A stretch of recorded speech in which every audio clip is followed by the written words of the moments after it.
Good morning. Here we are, Monday, the 28th of December. The Christmas presents have been unwrapped, the wrappings tossed aside. Can you remember what Aunt Susie or Uncle Ed gave you? Have you sent thank you cards?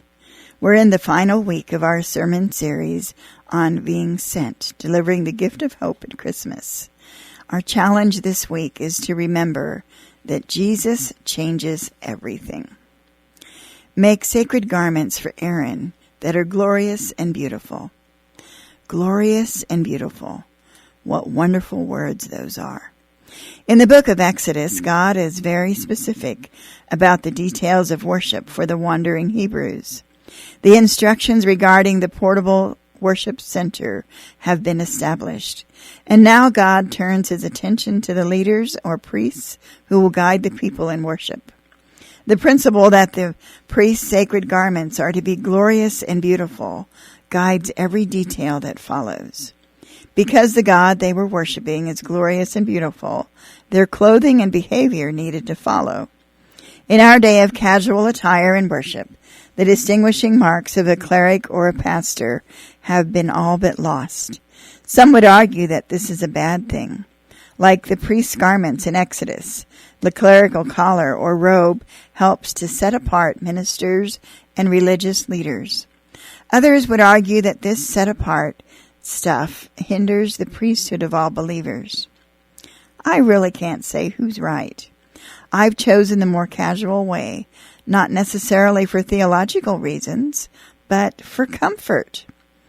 But I do find it ironic that if church people ever do see me wearing a suit, I do get lots of comments from, "Wow, you clean up really well," or, "Wow, you should do this more often." When I view Exodus 28:2 from a new covenant perspective, I remember that Jesus is my high priest. One commentator wrote that the glorious and beautiful priestly garment in this verse reflects Jesus' glory and beauty, which he often took off when he came to bring salvation to earth. So let's make it personal. We are challenged by Romans 13:14 to clothe ourselves with the presence of the Lord Jesus.